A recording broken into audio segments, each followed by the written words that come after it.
మీ personal interviews మరియు వ్యాపార ప్రకటనల కొరకు ఈ నెంబర్ని సంప్రదించండి. సార్ ఇప్పుడు ఒక్కొక్క మాట మాట్లాడుకుందాం. సకల జనుల సమ్మె తెలంగాణ ఉద్యమంలో చాలా కీలకమైనటువంటి భాగం అది. దాని పాత్రే సపరేట్ అసలు వాస్తవానికి. అయితే అప్పుడు ముఖ్యమంత్రిగా ఉన్నటువంటి కిరణ్ కుమార్ రెడ్డి గారు మిమ్మల్ని పిలిచి, విఠల్ నీకు ఎమ్మెల్సీ ఇస్తాను, నువ్వు రాజకీయాల్లోకి వద్దు కానీ, నీకు ఇంట్రెస్ట్ ఉంది, మీది త్యాగాల కుటుంబం, కానీ సకల జనుల సమ్మెను విరమించేటట్టు చెయ్యి అని మీకు ఆఫర్ ఇచ్చాడట. కానీ వదులుకొని నాకు ఉద్యమం మాత్రమే కావాలని మీరు అన్నారనేది అసలు ఏం జరిగింది? రెండు రకాల అప్పుడున్నటువంటి నాయకులు ఇవాళ మీరు మనసు విప్పి మాట్లాడుతున్నారు కాబట్టి చెప్పాల్సి వస్తుంది. ఈ విషయాలు బయట చాలామందికి చెప్పలేదు కూడా. రాజశేఖర రెడ్డి గారు 2008లో ఎప్పుడైతే 16/610 జియోని ఒక అద్భుతమైనటువంటి పోరాటంగా తీసుకొని గిరిలాన్ కమిషన్ తోటి నిండు శాసనసభని 15 రోజులు అసెంబ్లీని స్లాట్ అంటాం కదా, అసెంబ్లీ మొత్తం స్టాల్ చేసినట్టుగా బంద్ చేసినటువంటి కార్యక్రమాలు మేము తీసుకున్నాం. అప్పుడు రాజశేఖర రెడ్డి గారు ఒక ఇంటెలిజెన్స్ ఐబీ డిఎస్పీని పిలిపించుకొని నన్ను స్వతహాగా వారి ఇప్పుడున్నటువంటి రాజశేఖర రెడ్డి గారు కిరణ్ కుమార్ రెడ్డి గారు కూడా ఆఫర్ ఇచ్చారు. రాజశేఖర రెడ్డి గారే పిలిపించి ఎందుక ఇవంతా ఏంది, ఆంధ్ర ఏంది, తెలంగాణ ఏంది, అన్ని ప్రాంతాలని అభివృద్ధి చేయడానికే నేను ఇవాళ జలయజ్ఞం అనే కార్యక్రమం అద్భుతంగా తీసుకుంటే మీరేంది అసలు మీరే ఉచిగొల్పుతున్నారు, రాజకీయ నాయకులని ఏమైనా చేయగలుగుతాం, మీలాంటి వాళ్ళు ఉసిగొల్పడంతో మాకు కష్టమవుతుంది ఈ ఉద్యమాన్ని కంట్రోల్ చేయడం, మీకు ఎందుకు రాజకీయాలు, మీ ఆర్థిక పరిస్థితి ఏంది, మీ పరిస్థితులు ఏంటి, మీ కుటుంబ నేపథ్యం ఏంటి, హ్యాపీగా పబ్లిక్ సర్వీస్ కమిషన్ మెంబర్గా ఇస్తాను పొమ్మని ఆ రోజు నాకు ఇచ్చారు ఆఫర్ 2008లో. అన్నాను సార్ మీ ఆఫర్కి చాలా సంతోషం, ధన్యవాదాలు, కానీ తెలంగాణ రాష్ట్ర సాధన దిశగా మేము ప్రజల కోసం కొట్లాడుతుంది తప్ప మీకు ఇబ్బంది పెట్టాలన్న ఉద్దేశం కాదు. ఒక రాష్ట్ర సాధన ఒక విశాలమైన దృక్పథం, ఆంధ్రప్రదేశ్ ఎట్టయితే కలిసిపోయినాయో విడిపోవాలని ప్రజలు అనుకుంటున్నారు కాబట్టి దానికి అనుగుణంగా మేము పోరాడుతున్నాం. ఈ పోరాటాన్ని మీరు వ్యక్తిగతంగా తీసుకోవద్దు, ఇది ఒక ప్రజా ఉద్యమం, ప్రజల పోరాటం. మీరు ఒప్పుకోకపోవచ్చు కానీ 2 రాష్ట్రాలు విభజన జరిగితేనే అటు ఆంధ్ర ప్రాంతం బాగుపడుతుంది, తెలంగాణ ప్రాంతం బాగుపడుతుంది. ఆ ఉదయం ఆయనతో వాదించిన వ్యక్తి నేను రాజశేఖర రెడ్డి గారిని.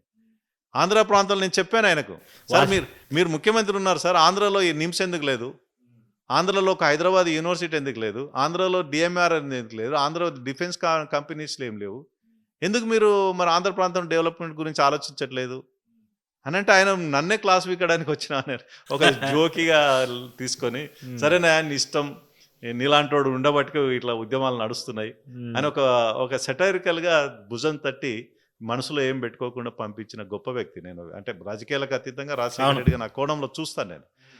సరే మీ వాదాన్ని వ్యతిరేకించినా సరే, ఎగ్జాక్ట్లీ మీకు ఆఫర్ ఇచ్చి లొంగ తీసుకుందాం అనుకున్నా సరే, లొంగకపోయినా సరే అప్రిషియేట్ చేసి పంపించారు, ఏమనలేదు. ఓకే, తర్వాత సరే కొంతమంది రాజకీయ నాయకులు మా పైన ఆంధ్ర ప్రాంతం, ముఖ్యంగా రాయలసీమ ప్రాంతం కొంతమంది నాయకులు కక్షగట్టి 14 మంది ఎమ్మెల్యేలు, 1 కాదు 2 కాదు 14 మంది ఎమ్మెల్యేలు నేను ఇచ్చిన స్టేట్మెంట్స్ కావచ్చు, నేను చేసినటువంటి ప్రకటనలు కావచ్చు, ఇవన్నీ పేపర్ స్టేట్మెంట్ కటింగ్ పెట్టి రాజశేఖర రెడ్డి గారికి ఇచ్చారు.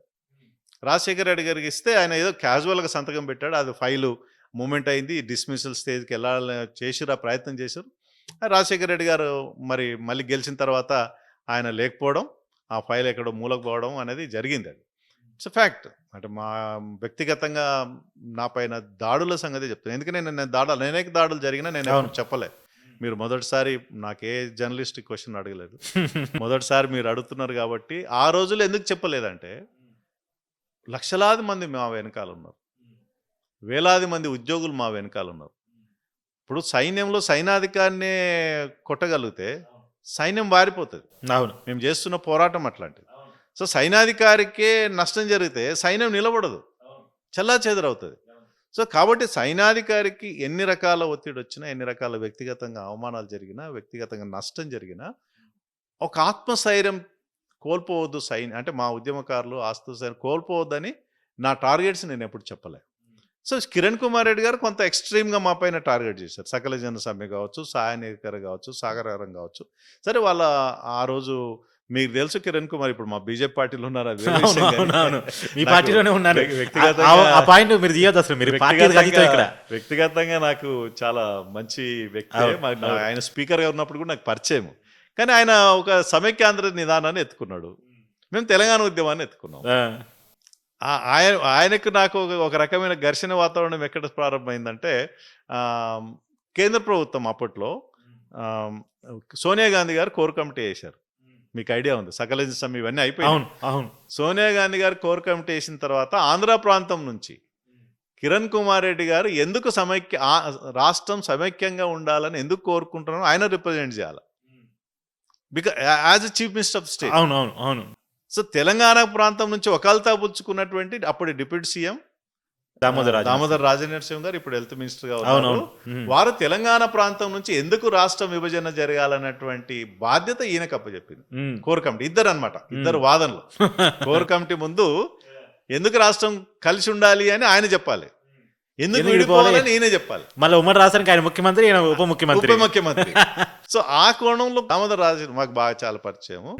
నన్ను పిలిచి నాతో పాటు కొంతమంది, అంటే నేను కోఆర్డినేషన్ చేసి చాలా మంది ఎక్స్పర్ట్స్ని కూర్చొని ఒక 1 month దామోదర్ రాజనరసింహ గారికి ఒక 1 month బ్రీఫింగ్ చేశాం. అంటే ఆయనకు తెలుసు తెలవని కాదు, కానీ తక్కువ చేయడం కాదు, బట్ అనేక రకాల నీళ్లు, నిధులు, నియామకాలు, ఉద్యోగాలు, భాష, సంస్కృతి, ప్రాంతం, వనరులు అన్నిటికి మించి ఇక్కడ తెలంగాణలో నక్సల్బరి ఎందుకు ఉద్యమం వచ్చింది, ఎందుకు సాయుధ పోరాటం వచ్చింది, బడుగు బలహీన వర్గాల పరిస్థితి ఏంటి, వాట్ ఈజ్ సోషల్ ఇంజనీరింగ్, ఇవన్నీ కూడా ఒక 200 పేజీల రిపోర్ట్ మేము తయారు చేశాం. ఓకే, 200 పేజీ రిపోర్ట్ ఆయన బాగా ఆవహించుకొని దాన్ని అర్థం చేసుకొని కోర్ కమిటీలో సమైక్యాంధ్ర ఎందుకు ఉండాలని 15 నిమిషాలు కిరణ్ కుమార్ రెడ్డి గారికి చెప్పగలిగితే ఎందుకు విడిపోవాలని గంటన్నర చెప్పాడు ఈయన.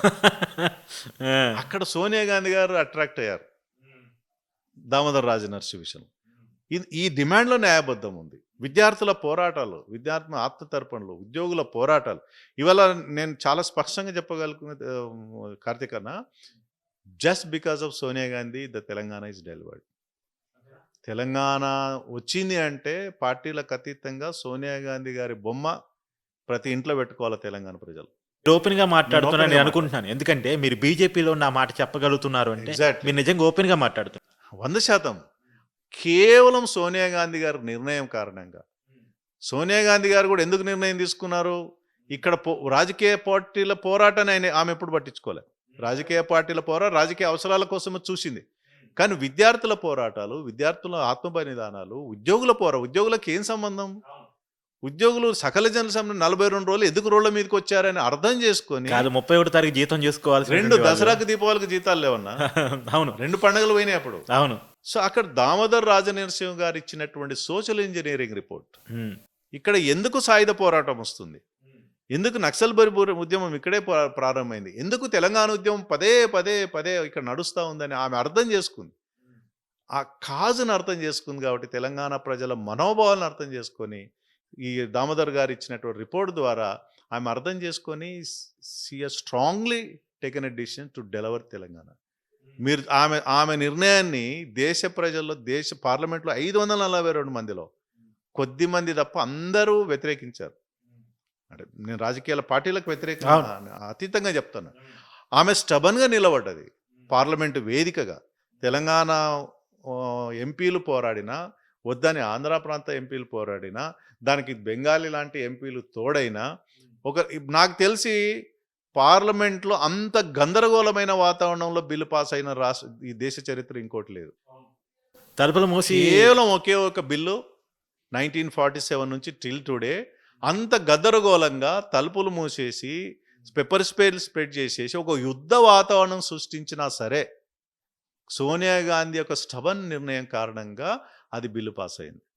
ఒకవేళ ఆమె అంత స్ట్రాంగ్ నిర్ణయం తీసుకోకుండా ఉండి ఉంటే ఇవాళ తెలంగాణ ఇంకెప్పటికి వచ్చేదో రాదో మాకు తెలియదు కాదు. ఇక ఒక 2 రాష్ట్రాలు అభివృద్ధి చెందడానికి ఒక మార్గాన్ని సుగం చేసినటువంటి ఘనత ఆమె వ్యక్తిగతంగా నష్టపోయినా సరే, పార్టీగా నష్టపోయినా సరే, తెలంగాణ పార్టీగా ఆంధ్ర తెలంగాణ నష్టపోయినా సరే, ఆమె తెలంగాణ డెలివర్ చేసిందంటే అప్పుడు జస్ట్ బికాస్ ఆఫ్ దామోదర్ లాంటి వాళ్ళు కావచ్చు, కేసీఆర్ గారి పోరాటం తక్కువేం చేయట్లేదు. వారి పోరాటం 14 ఏళ్ళు 2001 నుంచి 15 వరకు అందరం సమిష్టి పోరాటం ఒత్తిడి మేరకు, దామోదర్ రాజనరసింహ గారి ప్రజెంటేషన్ మేరకు, మా కిరణ్ కుమార్ గారి ఇచ్చిన బ్రీఫ్ ప్రజెంటేషన్ వరకు తెలంగాణ రాష్ట్రం డెలివర్ అయింది. సో ఆ క్రియాశీలమైనటువంటి ఆ పోరాటంలో దగ్గరుండి చూసిన వ్యక్తిగా నాకు అదృష్టం దక్కింది. అంతకన్నా బహుశా ఈ ఎంపీలు, ఎమ్మెల్యేలు, మీరన్న మంత్రులు అవన్నీ గొప్పవేం కాదు. తెలంగాణ ప్రజల కోసం పోరాటం చేసినటువంటి నీళ్లు, నిధులు, నియామకాల కోసం ఏదైతే ట్యాగ్లైన్ డెవలప్ చేసుకొని జయశంకర్ లాంటి ఒక స్ఫూర్తిని ముందుకు తీసుకెళ్ళి, విద్యార్థుల త్యాగాల స్ఫూర్తిని తీసుకొని, అమరుల త్యాగాలను స్ఫూర్తి తీసుకొని, కవులు, కళాకారుల, రచయితల త్యాగాలను తీసుకొని, అన్నిటి మించి సాయుధ పోరాట త్యాగాలు తీసుకొని, ఇవన్నిటికీ మమ్మల్ని నడిపించినాయి అంతే. మేము మాదే పెద్ద గొప్ప వ్యక్తి ఏం కాదు. ఈ సమాజంలో ఉన్నటువంటి పోరాటం, ఈ తెలంగాణ గడ్డపై ఉన్నటువంటి మట్టి వాసనే మమ్మల్ని నడిపించింది.